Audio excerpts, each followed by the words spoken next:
Yo, yo, yo, yo, yo, yo, yo, yo, yo. It's your boy, K. Smith. Make sure you like, comment, and subscribe back with another fire video. We just saw the Indiana Fever and we just saw the Chicago Sky. The biggest draw for its tickets, entry into a game in the WNBA season, which just goes to show you that both these two rookies, CaitlinClark and Angel Reese, are legends. They are one of a kind. The attention that they draw, the impact that they have had, the merchandise sales, they have generated so much money for the WNBA. And it's a shame because the WNBA, as great as a league it is, the WNBA, and I understand about marketing, television ratings, revenue, all that stuff. These women are two superstar talents for the WNBA, and they're grossly underpaid. Regardless of the TV revenue, regardless of the draw, regardless of the sales and them being under the negative for it's like the NBA giving them money each and every year. But CaitlinClark and Angel Reese are both underpaid. Now we got that out the way. This game was an ass beating. It was a beatdown. It was a good old, barbecue chicken, as Shaq would say. But they like the Fever showed that the Chicago Sky was food. Like it was too easy. And they capped off the last game they're going to play for the regular season. And I think we can finally put to rest any argument for Rookie of the Year, even though to me it never should have really been an argument based on the second half of the season and prior to that, because if you watch the game of basketball, it was clear as day. When you watch the Indiana Fever, you watch the Chicago Sky, the biggest difference and the biggest gap between CaitlinClark and Angel Reese, and we're talking about game, we're talking about play style, is that CaitlinClark gets schemed and Angel Reese does not. And when you have a big man who has to rely on guards to get them the ball and put them in the right placement to dominate, to score, then you can't really be compared to a player like CaitlinClark that is scheme, or Jackson from the Sparks that is scheme. So it's just kind of like that was always the biggest gap and the biggest issue for me when we talk about comparing the two, because we're talking about two basketball players where one is getting schemed defensively and the other is not. And I'm sorry if I seem a little sick, chat, but I am. But I've been saying it all year that Kennedy Carter is the best player on the Sky. And when Kennedy Carter is playing, they are a different team. And the team just really flows in the offense with Kennedy Carter. And she's dominant. She's a one-woman fast break transition. She's excellent. She's their best player. And they for sure missed her dearly this game. Sean Hunt, why did Reese stat pad after the Fever cleared his bench? And to be honest, this is we're going to talk about all that.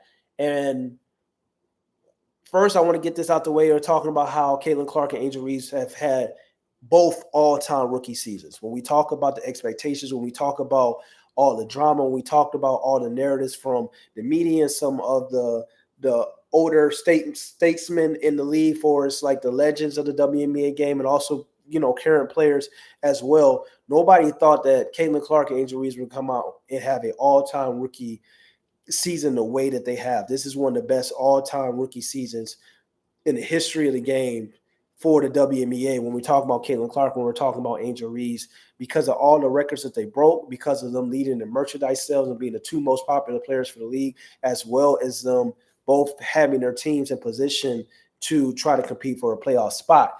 Now, let's talk about it. CaitlinClark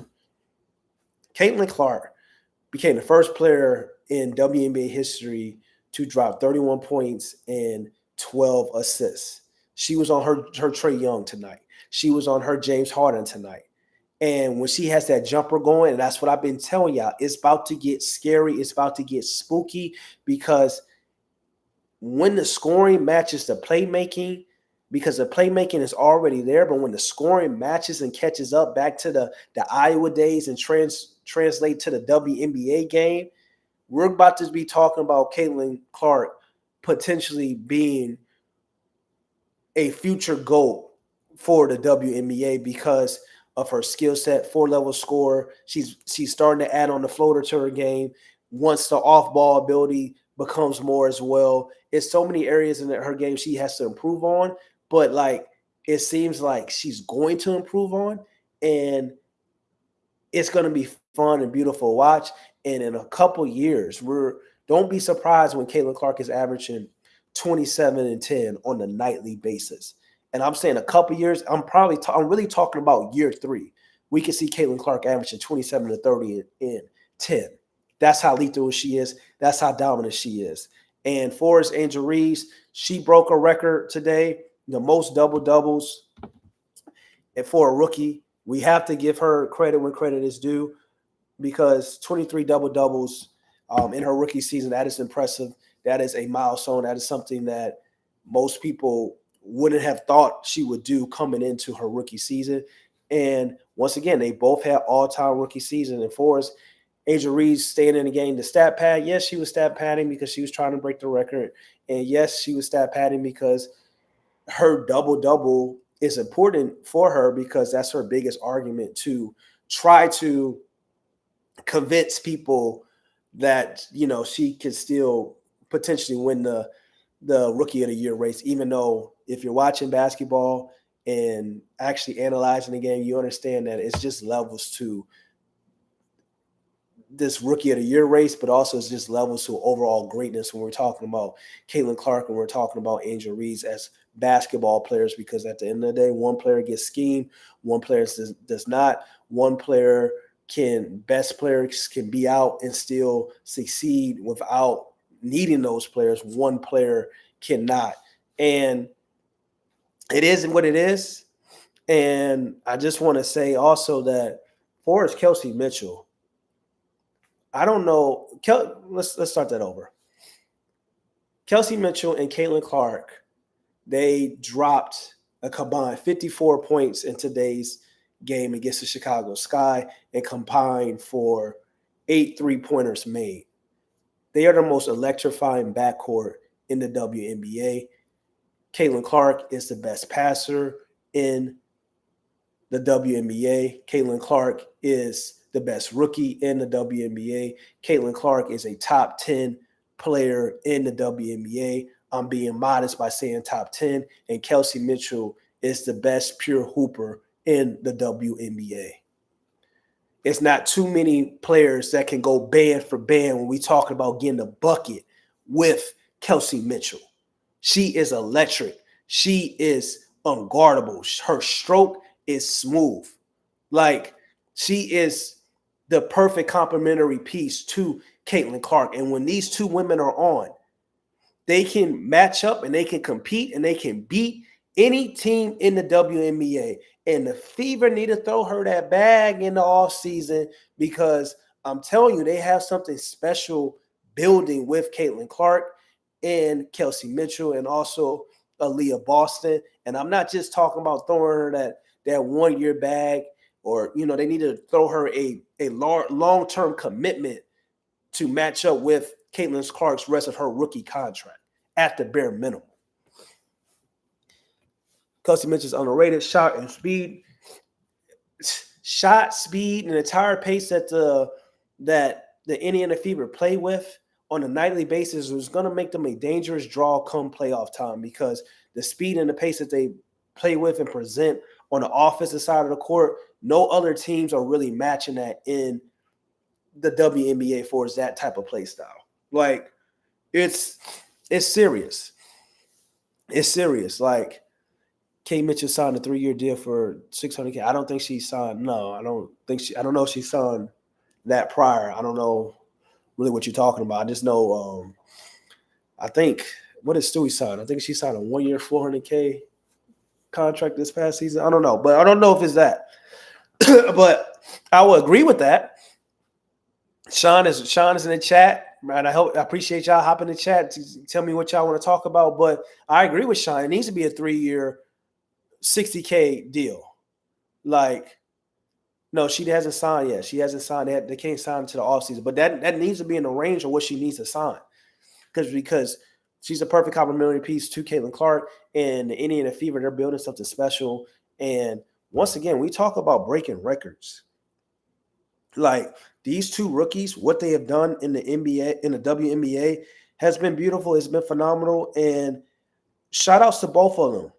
But I think this game really kind of just showed us like it's really levels to the rookie of the year and just being a better basketball. Who is a better basketball player between, CaitlinClark and Angel Reese. And also, it's a shame on some of these networks and these media companies that what they're doing for us, like kind of fishing for engagement. Like the ESPN rankings came out and said for his rookies that Angel Reese was ahead of CaitlinClark. They also said that Jackson was number 6 on the list. It just lets me know that a lot of people aren't actually watching the games.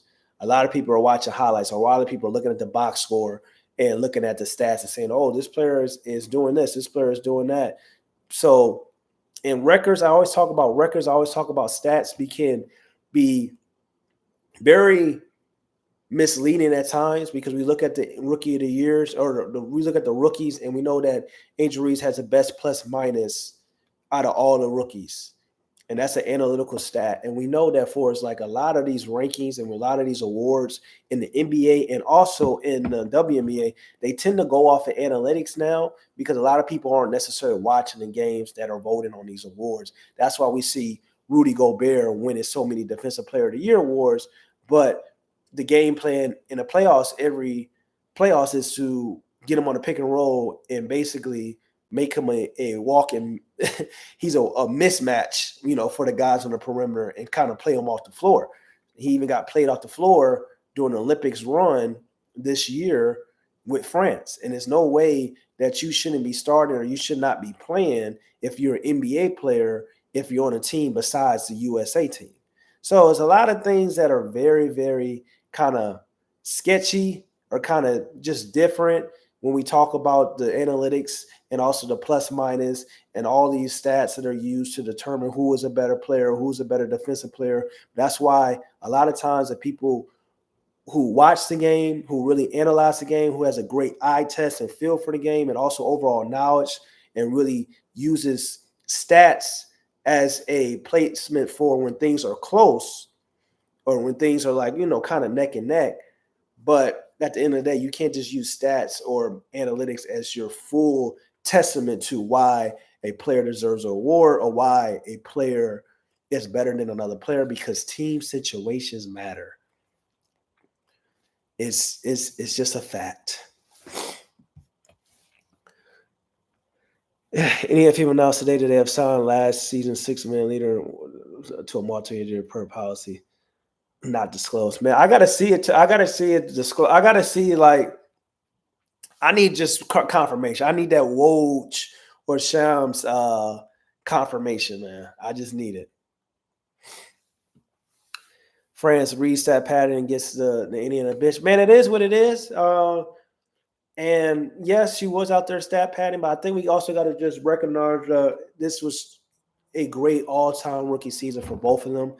And I'll be honest with you, being a guard is always going to be more difficult than being a big man on the basketball court.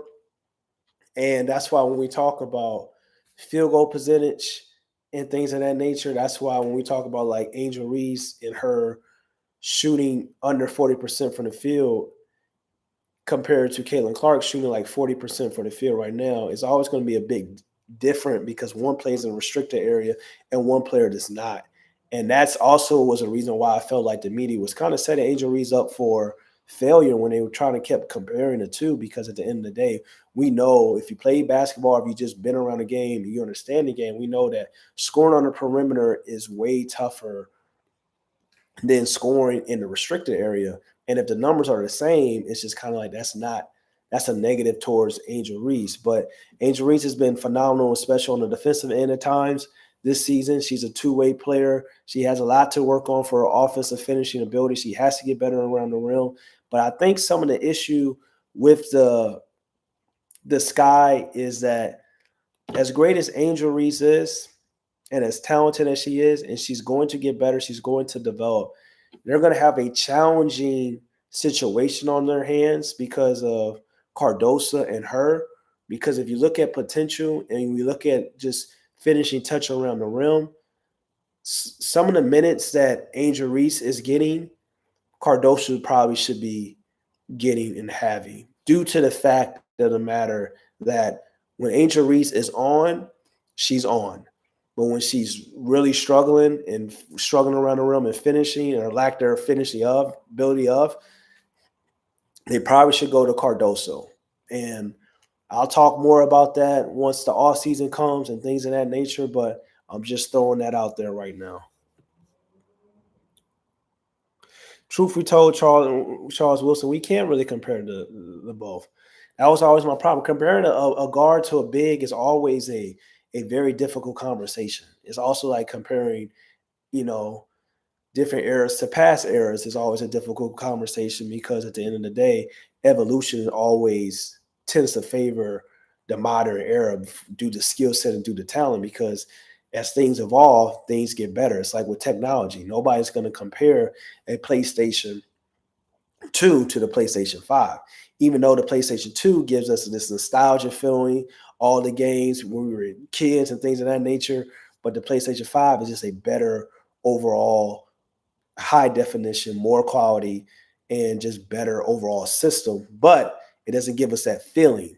But sometimes we have to get out of our feelings and understand that personal feelings aren't facts. And a lot of people have personal feelings about Angel Reese, about the Chicago Sky, about CaitlinClark, about her fan base, about her being seen as the white savior for the WNBA. At the end of the day, I'm going to be honest with you guys, none of that shit matters when we talk about basketball, because to me, basketball is basketball. I don't care if you white, black, purple, rainbow, pink, whatever color you want to pick. It doesn't matter when we talk about hoop. Hoop is hoop to hoopers, to analysts, to people that really love the game of basketball, the sport of basketball, and the purity and the essence of it. Basketball is an art to me. I appreciate the game and what it is, but so many times like people try to make the WNBA and also the NBA, and just let's say basketball in general, this soap opera. And it started with the hot take culture. It started with people being involved in the game that never really played at a high level. It started with people that don't really watch games and using analytics as a way to get in the sports entertainment business, because they were, these guys or girls that never really got that opportunity outside of their middle school basketball team. And I'm not saying that you got to play the game at a high level, or you got to play the game in high school or college or overseas or in the NBA to talk about the game. But I am saying that if everything you basing your knowledge and information off of is analytics and stats, that is a problem, due to the fact that like it's more to the game than just what a plus minus or a effective field goal shooting percentage says.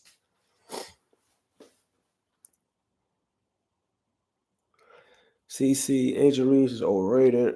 He sees a diamond, yes. Charles when I stat pad because any put all starters, da da da. Yeah, man, it's a lot of things that's been going on. But at the end of the day, I want to give credit when credit is due, because these two rookies have accomplished a lot. They really have. I think we get caught up. A lot of people get caught up in who they feel is better or who they feel should win the Rookie of the Year and things of that nature. But at the end of the day, they have had a historic season, and they really have helped the brand of the WNBA grow. And it is what it is for us, who you think is better. And I don't really have too much to say on that, because I think if everybody is watching a game of basketball, if you're actually watching it, you know that CaitlinClark should be the unanimous Rookie of the Year. She's fighting to possibly be on the first team all NBA WNBA team this year. So it is what it is. And I want to say that, like, once again, hoop is hoop. Hoop is hoop. It's like we got to, at the end of that's all you can really say. It's like hoop is hoop. It's either you value it or you don't, or you value the narratives, or you value everything that kind of makes talking about basketball or talking about sports a little annoying when we have conversations. And hopefully you tend to gravitate towards the purity of the game side and not like all the narrative side that it seems like every media company is kind of like going towards. But it's your boy Mike K. Smith. Make sure you like, comment, and subscribe. Also, gang, make sure y'all go out and cop. If you got a niece, if you got a nephew, if you got a son, if you got a daughter, if you know some kids that love basketball, or you just want to donate and give some kids a book. This is my new children's book. It's called Becoming Kobe Bryant. It's out on Barnes & Noble. This is the hardcover copy as well by your boy Ma K. Smith. I will really appreciate y'all, chat, if y'all go out and cop this and show some love. And once again, if you got a son, if you got a daughter, if you got a niece, you got a nephew, you know a kid, got a little brother, got a little sister, whatever the case may be, becoming basketball, every kid we know out there, we know kids out there that love to read. And when I talk about the purity of the game and when I talk about like keeping things about basketball, it also talks about when we have conversations about storytelling, when it's important for us to make sure that we're telling the game in the way that the game is supposed to be told. Because if things get so caught up about narratives and caught up about all this soap opera shit and they're making basketball like, what is it, WrestleMania? That's how they try to make basketball these days. Like it's the WrestleMania, like The Rock and all this make-believe shit. It's important to keep the essence of the game pure. And I'm going to make sure that the young generation know the legends. I'm going to make sure the young generation knows the importance of the beauty of basketball and some of the pioneers that played the way. So this is your boy, Mike K. Smith. Once again, Becoming Kobe Bryant on Barnes & Noble, on the website. This is a hardcover. This is the paperback. Go cop that. And don't forget to like, comment, and subscribe, man. And I'm gone. Thank you guys once again.